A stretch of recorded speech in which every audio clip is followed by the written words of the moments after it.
Today I'm so very excited to have Reverend Jean Fritz Guerrier from the Flanders Baptist Church in East Lyme, Connecticut, to be joining me. And welcome, Jean Fritz. I have just heard the most amazing things about you. You have been at this congregation in the capacity of pastor for this church for how many years now? For about 2 years and a half now. 2.5 years, lovely. And people just say the loveliest things about you. So warm and Thank you. welcoming and just doing so much. And the church is an historic building, in my opinion. I'm not sure if it's registered as a historic building, but it's beautiful. And to me, it seems like it's a quintessential New England type church with the tall columns and pillars. And it's just such a beautiful, beautiful building. Oh, absolutely. And as you may know, the church has been in the community for about 250 years. Oh, by the way, thank you for this opportunity. It's always great to talk to your son Irvin and your husband Rich. So I love the family, by the way. Oh, Uh, yeah, you know yeah, everybody. We'll have to bring the dog over so you can meet Phoebe. So, exactly, exactly. yeah, Yeah, yeah. it's a beautiful church. We've been in the community for more than 250 years, and we keep being a beacon in this community because we believe in serving the community at large. Nice. Well, and it's a community of 19,000 people in East Lyme, Connecticut. So, we need you and we need, different types of faiths. We don't all walk the same walk. We all want to do well in our community, treat each other kindly, do those kinds of things. So, it's a Christian community. And so, following the teachings of Christ. And what would you like to talk about that for a minute? Oh, yeah, yeah. So the church started, yeah, in the middle of the 18th century. Depending on who you talk, we have different dates because that was a long time ago. 1748, 1752. So the church started. It went through different names. We still are very active in the community. We follow. We're a Christian church, so as you know, Jesus believed in love. So we as a church believe in love as well. So that's why we ask people in our community to keep loving each other. The good thing with Flanders Baptist is that we're a good microcosm of this community. Some of our members, I would say the majority of them, have been members for years and years. Some of them have been members of this church for 6 generations. So the family have been part of this church for Hmm. 6 generations, for 3 generations. And we also have some newcomers like me as well, and some new people coming to the church. But we see ourselves as a very loving church. One of the most attractive thing to me when I first came to this church about 2.5 years ago or so was seeing people smile. So we're a Oh, nice. smiling church. So when you come to our church on Sunday, people smile. People are willing to talk to you. You can feel the warmth of the congregation. So that's one of the main characteristics of Flanders. Oh, that's lovely. I love that. And you talk about Christ teaches us to love other people, but I think it begins with self-love and taking care of yourself and self-care. And I think you teach that as well. I think that's a part of what you preach as far as the gospel and the words that you're sharing. Yeah, no doubt about it. If you don't love yourself, it's impossible to love other people because Mm. it starts with yourself. If you love yourself, you love God. And if you love God, it means that you love other people as well. So if you love other people, in my mind, it means that you love God because God is love. So however you are, if you love other people, in my mind, it means that you love God. So this is why we are such an open community. It's a community where love is cultivated every single day. We really believe in love and we really believe in self love as well. So, this is why we believe that offering more services to the community is a very important thing for us as followers of Christ. Perfect. I love that. So you have typical church services on Sunday morning at 11 o'clock, but the new mission that you're on, for lack of a better word, perhaps, is you want to start what you want to call the Ever Place. Is that correct? Absolutely, absolutely. And the Ever place you have in mind is going to be on Saturday afternoons, early evening, so that you would bring in a younger generation, perhaps, of participants, of parishioners. Would you like to talk about your vision for that? What do you hope to accomplish? Oh, absolutely. Thank you for this question. It's a very important question, by the way. So Sunday morning, on Sunday morning, we have our regular, like our traditional service. It's a beautiful service. It's hymn singing. Our congregation love to sing, and people love that type of service. So we're gonna continue that service. There will be no change there, and the people who love that type of service will keep coming on Sunday morning. And That I was can tell you, I can assure this is a very, very beautiful service. Is that an organ music that you hear in the background, or yes? Exactly. We And have then an do you organ. and We then do you do have a choir as well? exactly. We have a choir. We have an organ. There is a piano as well that Hmm. Linda Sutherland, who who's our choir director, whose family has been at the church for more than 5 generations, by the way. So she's doing a fantastic job shepherding music at the church. So we do have him singing, a beautiful organ, piano, a choir, and the congregation sings together. We have a sermon that is, I would say, that is very practical, because we try to make our sermons practical every Sunday. So this is why people love the church. But Saturday afternoon is it's just, in a sense, we're offering a different type of opportunity for people who might like a different rhythm.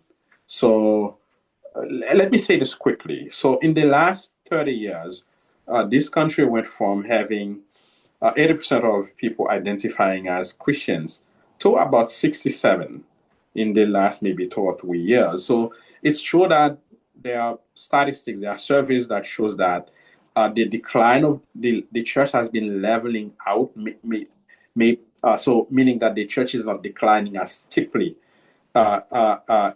it was declining in the last 30 years.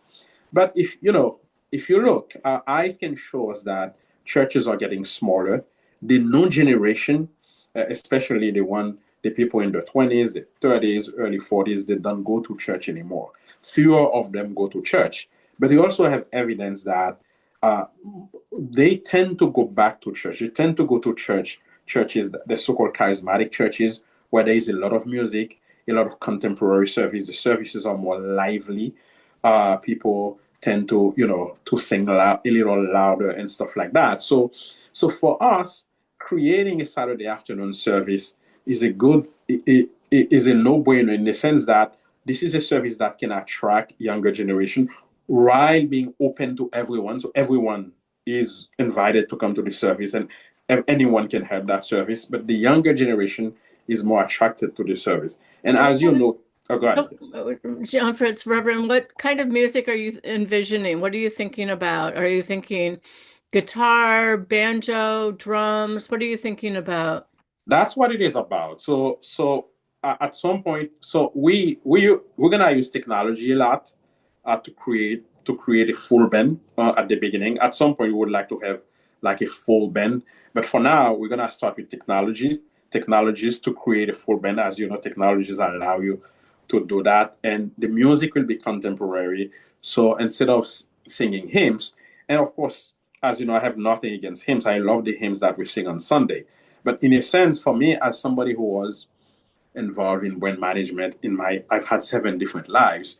So I know, as an example, if you offer a different brand to people, to a different market, people might be interested in that different brand. So if you offer something different, so it's like a company like Toyota. So you have a Toyota Camry, but also you have Lexus, which is like a higher type of, you know a high end brand, and if you want to call it this way.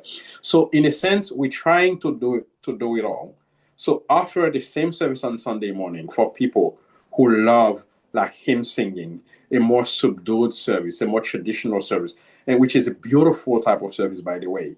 And offer a more contemporary service for folks who love a more contemporary service. So they will sing a little more during that service. We will have like more activities. And after the service, maybe if we want to talk about it later, we'll have a series of other activities as well. So the service is going to be starting this Saturday, this coming Saturday, October 25th, 2025, and it's going to be at 4:30 in the afternoon and run for about an hour. And you are thinking that you're going to have music, not live music at this point, but just digital music that will be brought in. And then will you have some multimedia type of opportunities as well with some kind of a screen or no? Oh yeah, absolutely, absolutely. So you have multimedia, you have screens.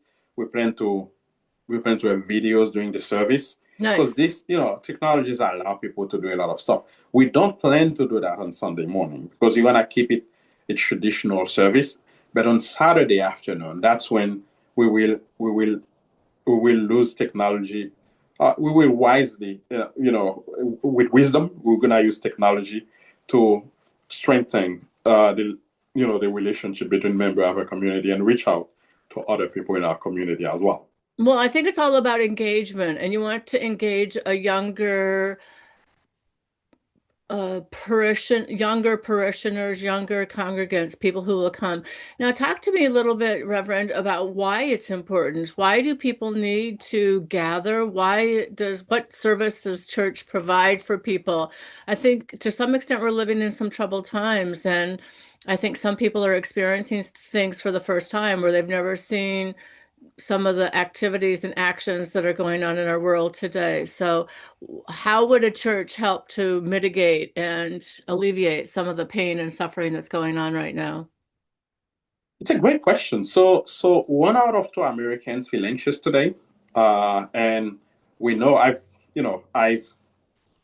been talking about this in the last few months on Sunday morning during our Sunday morning service. So there is a need for people to gather together nowadays, and while people are more anxious, we're offering them more technologies that tend to isolate them.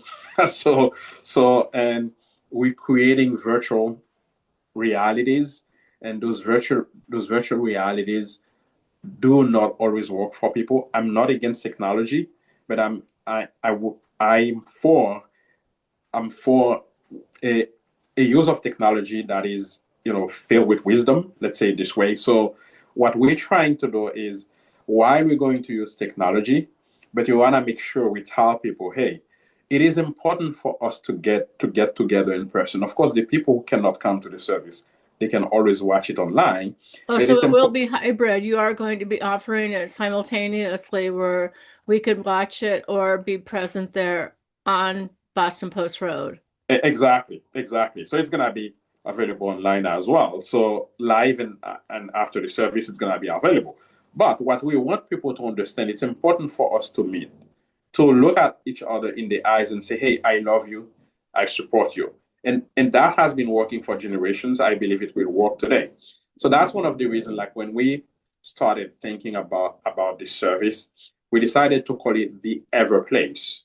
The reason why we call it the Ever Place is that we think that it is a place that's a reminder that God is always available to us.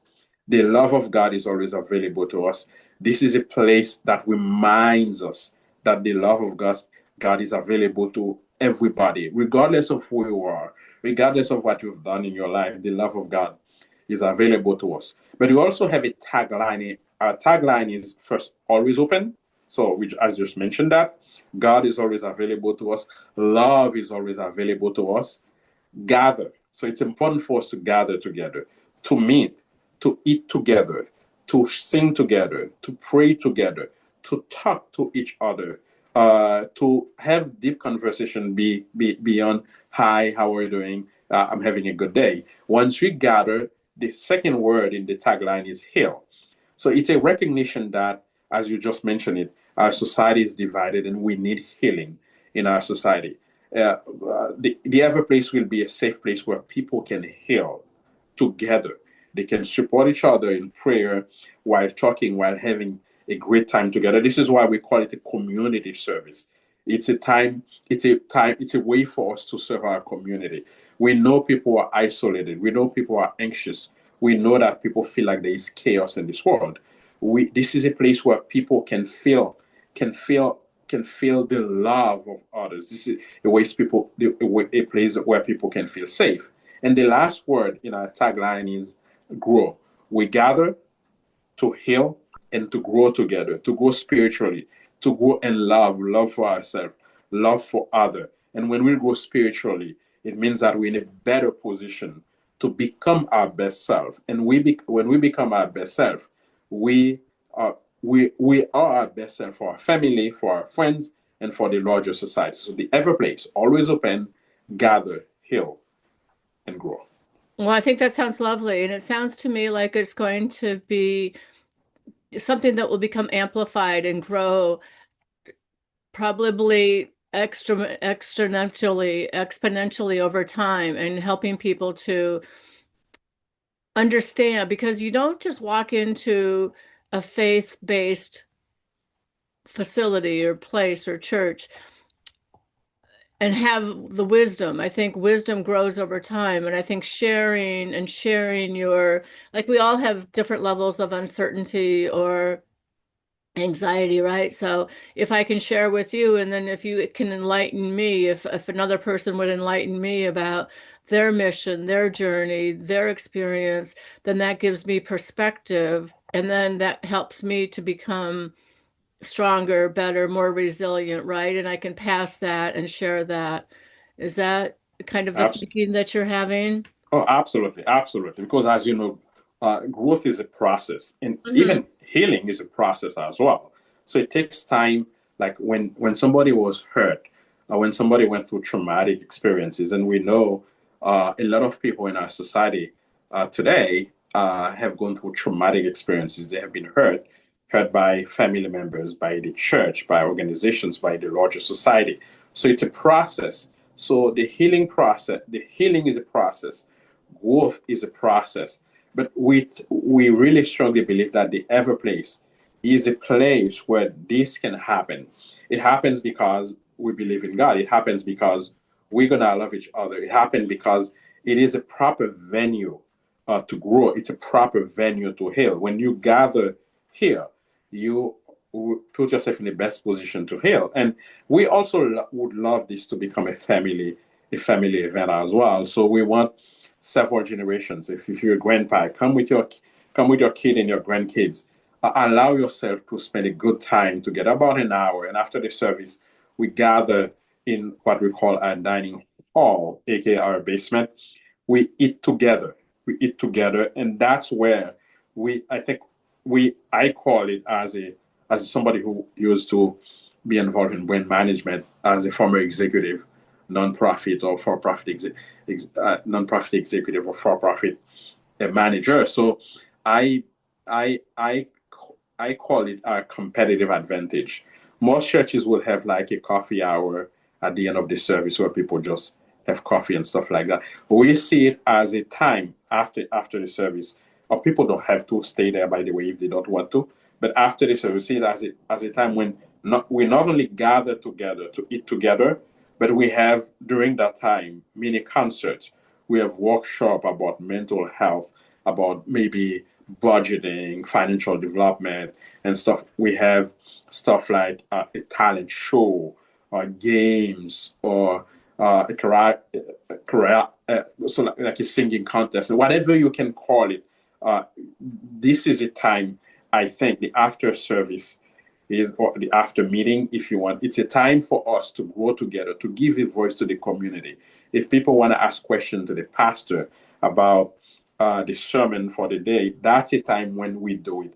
And we want the kids, the young people, the adults, our elderly to get together after that, get to know each other, get to grow together, and get to support each other. So we're very, very excited about it. This is why we are inviting the community to come to this service. 162 Boston Post Road in East Lyme. As I said, we've been in East Lyme for more than 250 years. Most of our members have been in this community for generations. We do have new members. So I believe that this is a safe place for everyone to come. Okay, well, thank you very much. Thank you for that warm and welcoming invitation. I think that people will be excited to come. I hope that it's a huge success. It's going to be ongoing. It's just not going to be one and done, but you plan on continuing this for as long in perpetuity, right? So Absolutely. that would be great, right? Can I ask you a pastoral question? Tell, Yes. tell me about forgiveness. Why is forgiveness important? It's well, it's such a beautiful question. So the way I see it as a minister and as a Christian minister is uh, we forgive because we were forgiven. So in the Christian tradition, so we are all sinners. So what I mean is that we've all done something that is contrary to what God created us for. So we've all done something that's wrong. So in God has forgiven us, especially when we recognize our sin, when we recognize that we missed out. We didn't do the right thing. Let's say it this way. And God for always is always available to forgive us. Hmm. So the first thing is that when I forgive somebody, I am replicating what God did for me. That's the first thing. Mm. The second thing is that it is important for me to forgive somebody, regardless of what they did, because forgiveness is about myself. I I have a good friend of mine. I keep telling him for years is even though that person went through a traumatic experience, and I keep telling him, hey, you gotta forgive that person because forgiveness is about you. It's about freeing yourself from those negative emotions all the time. Forgiveness Forgiving you doesn't mean that I forget what you did. It means that I free myself of the bondage of what you did to me. So I don't get angry about it. I don't feel alienated because you did something wrong to me. And forgiveness is about extending your hand to somebody and say, hey, I believe, I believe because God forgave me, uh, uh, because I want to free myself from what you did. And because I feel like I'm mandated to love you. So I'm going to forgive you. And I'm going to make you feel that, hey, you are worth of forgiveness. You deserve forgiveness as well, whether you want it or not, since forgiveness is about me.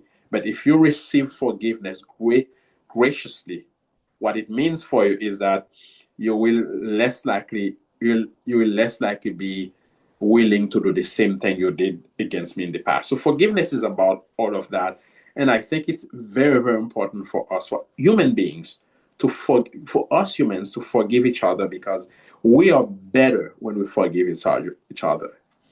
Well, Reverend Jean Fritz, I think you just gave us a nice little sermon and a little taste of what we might hear when we come to the Baptist Church. So I think that was very informative and very helpful.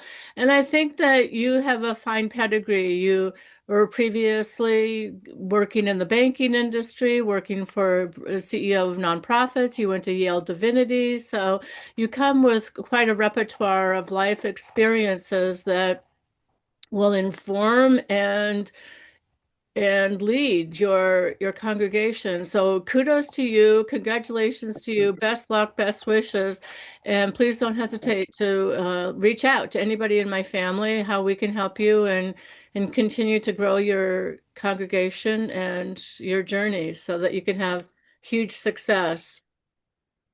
Thank you, Kate. Thank you for this opportunity. So once again, I invite you to come to the service every Saturday at 4:30 and bring your family with you. You're gonna love it. Okay, thank you so much, Reverend. Thank you so much. Have a nice one.